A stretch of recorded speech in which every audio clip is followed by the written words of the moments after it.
ఎమ్మెల్యేలు లేకపోతే అనుబంధమైన వ్యవహారాలు అందరూ కలిపి. కానీ ఇప్పటి వరకు నేను ఎప్పుడు జీవితంలో లోకేష్ గారిని కలవలేదు. ఫస్ట్ టైం కలిశాను. కలిసినప్పుడు ఆయన మీద ఏమైతే వైఎస్ఆర్ కాంగ్రెస్ పార్టీ నాయకులు ఇంతకాలం చేస్తా ఉన్నటువంటి వ్యక్తిత్వ హననం, ఆయన మీద పెట్టిన రకరకాలైనటువంటి విషయాల్ని ఆయన బాగా ధీటుగా ఎదుర్కొన్నారని, వ్యక్తిత్వంగా ఆయన చాలా ఉన్నతంగా ఎదిగారని, ఆయన గంటలు మాట్లాడిన దాంట్లో నాకు పూర్తిగా అర్థమైంది. ఆయన సంస్కారం కూడా నాకు అర్థమైంది. దయచేసి రాబోయే రోజుల్లో ఈ దిగజారుతున్నటువంటి రాజకీయ విలువలని కాపాడి గౌరవాలు మర్యాదగా రాజకీయాలు చేసుకుందాం. తమిళనాడులో మాదిరి సాగిలపడో సాష్టాంగపడో పాద పూజ వ్యక్తి పూజలు చేసే రాజకీయాలు ఆంధ్రప్రదేశ్లో ఎట్టి పరిస్థితుల్లో కులాలు మతాలనే ప్రసక్తి లేకుండా అక్కడ సినిమాలు సినిమా నటుల్ని వాళ్ళు ప్రేమించి అభిమానించే విధానం తమిళనాడు వేరు. ఆంధ్రప్రదేశ్లో అది లేదు. అభిమానిస్తారు, గౌరవిస్తారు తప్పితే ఆ రకమైనటువంటి సంస్కృతిని అన్నా డిఎంకే నాయకత్వాలని సాగిలపడి సాష్టాంగపడి పాద పూజలు వ్యక్తి పూజలు చేసే దాన్ని ఇక్కడ ప్రజలు ఎవ్వరూ స్వాగతించరు. ఇక్కడ ప్రజలు కోరుకోరు. ఎవరైనా భర్తగానికి వెళ్ళి కొంతమంది నాయకుల మీద కాళ్ళ మీద కనుక బోర్లా వండుకుంటే ఇంటికి వచ్చిన తర్వాత భార్య అట్లకాడ తీసుకుని తిరిగేసి ఆంధ్ర రాష్ట్ర ప్రజల పౌరుషం. కాబట్టి దయచేసి ఆ రకమైనటువంటి రాజకీయాలను ఆంధ్రప్రదేశ్లో పెట్టి తద్వారా లబ్ధి పొందాలనుకోవడం కూడా కరెక్ట్ కాదనేది నా అభిప్రాయం. ఇంకొక ముఖ్యమైన విషయం ఏంటంటే అన్నా డిఎంకే రాజకీయాలు ఇక్కడ ప్రవేశపెట్టాలని చూడటం అది మన రాష్ట్రానికి మంచిది కాదు. ఈ రాష్ట్ర ప్రజలు ఆ రకంగా అంగీకరించరు అని చెప్పి తెలియజేస్తూ, తప్పకుండా ఏ స్థాయిలో ఉన్న వాళ్ళైనా వ్యక్తులను గౌరవించండి, సమాజాన్ని ప్రేమించండి, ముందుకు సాగండి తప్పితే మనం మనకు అందని పండు ద్రాక్ష పొలన్న అన్నట్టు లేకపోతే చేదు అన్నట్టు వెంటనే వాళ్ళ మీద సోషల్ మీడియా పరంగా దాడులు చేస్తే ఎక్కడికక్కడికి తగు ప్రతిస్పందనలు ఉంటాయి. తప్పకుండా ఎవరు చేస్తే వాళ్ళు చేస్తారు. రాబోయే 2024 సార్వత్రిక ఎన్నికల్లో చంద్రబాబు నాయుడు గారు, పవన్ కళ్యాణ్ గారి నాయకత్వంలో ఏమైతే జనసేన తెలుగుదేశం పార్టీల కూటమి ఈ రాష్ట్రంలో ఏర్పడిందో దాంట్లో బీజేపీ కూడా చేరబోతా ఉందనే వార్తలు కూడా వింటా ఉన్నాం. ఈ కూటమి నాయకత్వంలో ఈ ఆంధ్ర రాష్ట్రంలో కూటమి చంద్రబాబు నాయుడు గారి నాయకత్వంలో విజయం సాధించి ఈ ఆంధ్ర రాష్ట్ర అభివృద్ధికి సర్వతోముఖ అభివృద్ధిగా కృషి చేస్తారని ఆకాంక్షిస్తూ, అందుకోసమే ఆ లక్ష్యంతోనే వారికి పెద్దలకి చంద్రబాబు నాయుడు గారికి, లోకేష్ గారికి వీరందరికీ నా మద్దతు తెలియజేస్తా ఉన్నాను. తప్పకుండా విలువలతో కూడిన రాజకీయాలు చేయాలని, విలువలతో కూడిన రాజకీయాలు చేస్తాము అని చెప్పి తెలియజేస్తాను. నాతో స్వయంగా 3 సార్లు చెప్పారు. ఆయన 2 సార్లు చెప్పారు. గతంలో ఒకసారి చెప్పారు. అప్పుడే నేను బయటకు వచ్చి నేను ఎవరిని నన్ను ఏమైతే వ్యక్తిగతంగా దూషించిన వ్యక్తులు ఉన్నారో వారినే దూషించాను తప్పితే నన్ను లేనిపోని అన్ని ఆపాదించి మాట్లాడిన వాళ్ళతోనే నేను మాట్లాడాను తప్పితే ఇక వేరే ఎవరు నేను మాట్లాడలేదు. కానీ నువ్వు మాట్లాడితేనే నేను ఓన్ చేసుకోగలుగుతానని చెప్పి వారు చెప్పడం. తర్వాత నేను బయటకు వచ్చి పత్రికా సోదరులకే చెప్పడం జరిగింది. ఎప్పుడు గడిచిన 1.5-2 సంవత్సరాల పూర్వమే నేను ఎట్టి పరిస్థితుల్లో వ్యక్తిగత దోషణలకు వ్యతిరేకం, నేను దోషణలు చెయ్యను అని చెప్పాను. మొన్న చివరగా ముఖ్యమంత్రి గారిని కలిసినప్పుడు నా అభ్యర్థిత్వాన్ని ఖరారు చేస్తా, వారు నీకే టికెట్, నువ్వు వెళ్ళి పనిచేయి, కానీ నేను నిన్ను ఓన్ చేసుకోవాలంటే రాబోయే రోజుల్లో శాసనసభ్యులుగా, పార్లమెంట్ సభ్యులుగా టికెట్లు ఇవ్వాలంటే ఎవరైతే చంద్రబాబు నాయుడిని, లోకేష్ని తిడితేనే, గట్టిగా మాట్లాడితేనే టికెట్లు ఇస్తానని చెప్పి వారు చెప్పడం, అది నాకు తీవ్రమైనటువంటి నాలో ఒక నిరుత్సాహాన్ని కలిగించింది. ఆ రకమైనటువంటి మాటలు దానికి నేను ఇష్టపడక వచ్చిన తర్వాత నేను పార్టీలో ఉన్నటువంటి పెద్దలను కూడా కలిసి వారి ఉద్దేశాలు ఇట్లా ఉన్నాయి, ఆ రకంగా మాట్లాడితేనే రాబోయే రోజుల్లో ఉన్నత రాజకీయాల్లో ఉన్నత శిఖరాలకో లేకపోతే ఉన్నతమైన స్థానాలకు వెళ్ళే పరిస్థితి ఉన్నప్పుడు ఆ రకమైన పరిస్థితులతో నాకు ఇష్టం లేదు అని చెప్పి తెలియజేసి నేను నిదానంగా నిష్క్రమించడం జరిగింది. నాకు ఒకటే అనిపించింది, అక్కడ ఆ గట్టునుంటావా లేకపోతే ఈ గట్టునుంటావా అనే క్రమంలో వీళ్ళని తిట్టు వాళ్ళని తిట్టు అని చెప్పి ఏ సామాజిక వర్గం వాళ్ళని ఆ సామాజిక వర్గం వాళ్ళని కానీ లేకపోతే పై స్థాయి నాయకుల్ని కానీ తిట్టించి తర్వాత ఆ పార్టీలో కనుక ఇష్టమైనంతకాలం ఉంచుకోవటం, ఇష్టం లేకపోతే వాళ్ళు ఎందుకు పనికి రాకుండా సమాజంలో దేనికి పనికిరాని వ్యక్తులుగా తయారు చేయటమే వైఎస్ఆర్ కాంగ్రెస్ పార్టీలో లక్ష్యమేమో అని నాకు అనిపించింది. ఎందుకంటే అక్కడ ఉన్నటువంటి కొంతమంది నాయకులు మాట్లాడిన భాష, వాళ్ళు వ్యవహరించిన తీరుకి నాకు అనిపిస్తా ఉంది ఏంటంటే, వాళ్ళని రాబోయే రోజుల్లో జనసేన కావచ్చు, తెలుగుదేశం కానీ, లేకపోతే బీజేపీ కానీ, లేకపోతే కమ్యూనిస్టులు కానీ, లేకపోతే ఆఖరికి కేఏ పాల్ గారు కూడా వారి పార్టీలోకి రానిచ్చే పరిస్థితి అవకాశం లేదు. ఆ రకమైనటువంటి వ్యక్తిగతమైనటువంటి స్థాయికి దిగజారి ఉంటే వైసీపీలో ఉంటాం, లేకపోతే బయటికి వెళ్ళాలి, వాళ్ళు రాజకీయంగా వదిలేసి ఇళ్లలో ఉండాలనేటట్టుగా కొంత వారి వర్గాన్ని తయారు చేసుకుంటున్నారు. దానికి ఇష్టపడిన వాళ్ళు అక్కడ ఉండండి బాబు, ఇష్టం లేని వాళ్ళు ఎవరి దారి వాళ్ళు చూసుకోండి. కానీ రాజకీయాలని ఒక దేశ దాటి కిందకి దిగజార్చొద్దు అనేది నా కోరిక. అమరావతిని రియల్ ఎస్టేట్ కోసమే పెట్టాడు. మరి ఆ మాట వారు అక్కడే పార్లమెంట్ సభ్యులుగా ఉన్నప్పుడు, శంకుస్థాపన చేసినప్పుడు, అమరావతిపై నిర్ణయం తీసుకున్నప్పుడు అప్పుడే బాబు గారికి చెప్పుకుంటే బాగుండేది.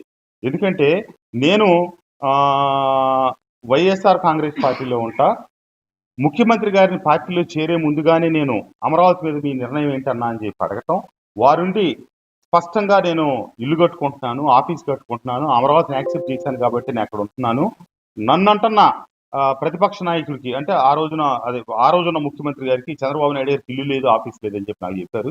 కాబట్టి వారి మాట నిజము అనుకొని నేను ఆ రోజు వైఎస్ఆర్ కాంగ్రెస్ పార్టీలో చేరటం, కొన్ని సందర్భాల్లో ఈ ప్రాంతంలోనే ఉంటుందని చెప్పి నేను బల్లగుద్ది చెప్పటం, తర్వాత పార్టీ నిర్ణయం తీసుకొని పార్టీ తీసుకోవాలా, ముఖ్యమంత్రి గారు నిర్ణయం తీసుకొని అసెంబ్లీలో బిల్లు ప్రవేశపెట్టిన తర్వాత ఆ రోజు సాయంత్రమో తెల్లారి సాయంత్రమో ముఖ్యమంత్రి గారి క్యాంప్ ఆఫీస్లో కృష్ణా గుంటూరు జిల్లాలకు సంబంధించిన ఎమ్మెల్యేలు, మంత్రులు, ముఖ్యులతో సమావేశం ఏర్పాటు చేసి ప్రధానంగా ఈ 2 జిల్లాల నుంచి మీకు సమస్య ఉంటుంది కాబట్టి మీరు ప్రజలకు చెప్పాలి, ఇట్లా అట్లా అని చెప్పి చెప్పడం జరిగింది. బొత్స సత్యనారాయణ గారు, సజ్జల రామకృష్ణారెడ్డి గారి సమక్షంలో వారు చెప్పిన తర్వాత నేను అక్కడ తీవ్రంగా వ్యతిరేకించాను. ఈ రకమైనటువంటి నిర్ణయం పార్టీకి ఇబ్బందికరం, రాబోయే రోజుల్లో మనకు చాలా కష్టం, దయచేసి ఈ నిర్ణయాన్ని మార్చుకోవాలి, తప్పదు కాదుకూడదనే పరిస్థితి వస్తే కనుక లెజిస్లేటివ్ క్యాపిటల్ని వైజాగ్ మార్చి ఎగ్జిక్యూటివ్ క్యాపిటల్ సెక్రటరియట్ ఇచ్చారు అన్నీ కూడా ఇక్కడే ఉండేటట్టుగా కనుక చేయకపోతే మనం నష్టపోతాం అని చెప్పి నేను స్పష్టంగా బల్లగుద్ది మాట్లాడటం జరిగింది. అంతమంది 35 మంది ఆ రోజున్న బాధ్యుల మధ్యలో కూడా నేను మాట్లాడగానే కొడాల నాని గారు లేగవటం, నన్ను ఖండించి అసలు ఇక్కడ ఎవడు చెప్పమన్నాడు మిమ్మల్ని, ఇక్కడ అసలు అసెంబ్లీ కూడా ఉన్నా ఒకటి, లేకపోయినా ఒకటి, ఏదైతే వెళ్ళిపోయినా ఒకటి అని చెప్పి మాట్లాడటం, తర్వాత అంబటి రాంబాబు గారు లేచి వ్యక్తిగతంగా నా మీద దాడి చేసి, అంటే దాడి చేయటం అంటే మాటలతో, అసలు ఈ ఇంట్లో కూర్చొని ముఖ్యమంత్రి గారి నిర్ణయాన్ని ప్రశ్నించే దమ్ము ఎవరుకుంది, ధైర్యం ఎవరుకుంది అని చెప్పి నన్ను ఎవరు మాట్లాడారు. నేను తర్వాత లేచి గట్టిగా బదులిచ్చాను.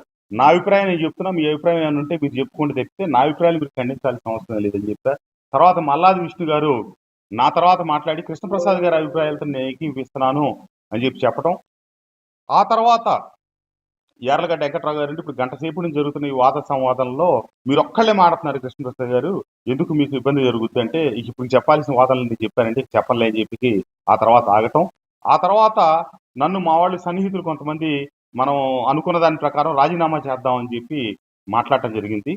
కానీ నేను ఆ రోజు ఒకటే ఆలోచించా, నేను రాజీనామా చేస్తా, అది పెద్ద విషయం కాదు, నేను అప్పటికి 20 ఏళ్ల శాసనసభ్యుడు కావాలని నా కళ, ప్రజలు నన్ను గెలిపించిన తర్వాత నేను అంతకుముందు ఏమైతే దేవినేని ఉమామహేశ్వరరావు గారికి సవాలు విసిరానో వారు దానికి ముందుకు రాలేదు. ఇద్దరం ఇక్కడి నుంచి రాజధాని వెళ్ళిపోతే నేను రాజీనామా చేస్తా, వెళ్ళకుండా ఇక్కడ ఉంటే నువ్వు చేస్తావా అని అడిగితే ఆయన ఏం మాట్లాడకుండా నేను రాజీనామా చేస్తా అన్న విషయాన్నే ప్రజాబాహుళ్యంలోకి తీసుకెళ్లారు. అప్పుడు మా వాళ్ళు కొంతమంది ఉండి, లేదు ఇక్కడి నుంచి అమరావతి తీసేసి అభివృద్ధిని అడ్డుకునే క్రమంలో మనం రాజీనామా చేద్దామని చెప్పి మాట్లాడితే నేను చెప్పానంటే, ఈరోజు నేను రాజీనామా చేస్తే ఇంతమంది మందబలం 151 మంది శాసనసభ్యులు బలం ఉన్నటువంటి ఈ ప్రభుత్వానికి నేను ఒక్కడిని రాజీనామా చేస్తే తదుపరి వచ్చే బై ఎలక్షన్లో ఇది రాజధానికి అనుకూలంగా వ్యతిరేకంగా గనక ఎన్నిక నిర్వహిస్తే ఏమైతే తిరుపతి బై ఎలక్షన్ జరిగిందో అదే రకమైనటువంటి ఫలితాన్ని ఇక్కడ తీసుకొచ్చి ఖచ్చితంగా అమరావతికి వ్యతిరేకంగా ధనబలంతో, అధికార బలంతో ఆ ఎన్నికల్లో ఒకవేళ గనక అమరావతికి అనుకూలంగా పోటీ చేసిన అభ్యర్థిని గనక ఓడిస్తే రాజధాని అమరావతి అనే విషయం శాశ్వతంగా ఆ మామూలుగా జరిగిన బై ఎలక్షన్లో ఒక ప్రజల్లో అభిప్రాయం కలిగిస్తారనే ఉద్దేశంతో ఆ రోజు నేను రాజీనామా చేయకుండా ఆగాను. కాకపోతే ఆ తర్వాత కూడా ఎన్ని వేదికలు మాట్లాడినా, మైలవరం శాసనసభ్యుడిగా, కృష్ణా జిల్లా వాసిగా ఎప్పటికీ నేను అమరావతిని సమర్థిస్తూ ఉంటాను, అమరావతి ఇక్కడే ఉండాలని, నేను రాజధాని ఇక్కడే ఉండాలని కోరుకుంటానని చెప్పి పలు సందర్భాల్లో చెప్పాను. నాకు అమరావతిలో సెంటు భూమి కానీ అంగుళం స్థలం కానీ ఎక్కడా లేవు. కానీ రాష్ట్ర 13 జిల్లాలకు నడిబొడ్డున ఉండి అందరికీ ఆమోదయోగ్యమైంది, అందరికీ అనుకూలమైన ప్రదేశం అనే ఉద్దేశంతో అందరి సంప్రదింపులతో మొదలెట్టి రైతుల భాగస్వామ్యంతో మొదలైన ఆ బృహత్తరమైన ప్రణాళికని ఛిద్రం చేయటం, దాన్ని నాశనం చేయటాన్ని భరించలేకనే నేను ఆ రోజు చెప్పడం జరిగింది. నేను ఆ సమావేశంలో మాట్లాడిన విషయాలు మొత్తం చాలా నాయకత్వాలకి తెలుసు. అలాగే రైతుల దగ్గర కూడా ఆ రోజే ఆ తెల్లారే చేరటం కూడా జరిగింది.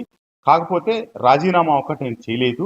చేయకపోవడానికి నేను ఆలోచించిన కారణం అయితే మటుకు ఆ రోజు అది. ఇప్పుడు మైలవరం నియోజకవర్గ తెలుగుదేశం పార్టీ నాయకులతో కూడా చెప్తాం, మాజీ మంత్రి గారు అది వారికి నాకు ఇప్పటి వరకు కొంత రాజకీయంగా వ్యక్తిగతంగా వైరం జరిగింది కాబట్టి పార్టీని నేను అడుగుతాను. వారి సమక్షంలో పిలిపించి వారి సమక్షంలోనే మా ఇద్దరిని కూర్చోబెట్టి మాట్లాడమని, దానికి పార్టీ ఎవరికి ఆ విషయాన్ని అప్పచెప్పి వారితో కూర్చొని మాట్లాడమంటే నేను వారితో కూర్చొని మాట్లాడతాను. నాకేమి వారి దగ్గరికి వెళ్ళి కూర్చొని మా మధ్య జరిగినటువంటి విషయాల పట్ల క్లారిఫై చేసుకోవడానికి, ఆ పొరపక్షాలు తొలగించుకోవడానికి నాకేమీ సంశయాలు లేవు. తప్పకుండా రాబోయే ఎన్నికల్లో చంద్రబాబు గారు నాయకత్వంలో ప్రభుత్వం అధికారంలోకి వచ్చి రాష్ట్రం ముందుకు వెళ్ళటం కోసం నేను ఎవరితో అయినా కలిసి ప్రయాణం చేయడానికి సిద్ధంగా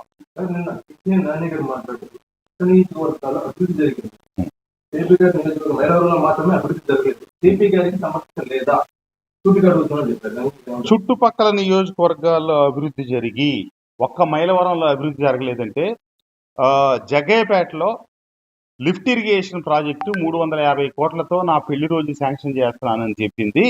అది ఎప్పుడు మధ్యలో ఆగిపోయింది.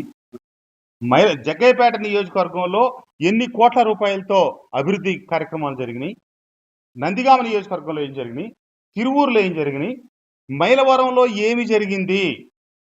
మీరు గతంలో పార్లమెంటు సభ్యులుగా ఉన్నప్పుడు ప్రభుత్వం అధికారంలో ఉన్నప్పుడు కూడా మైలవరం నియోజకవర్గానికి ఏమి జరిగింది?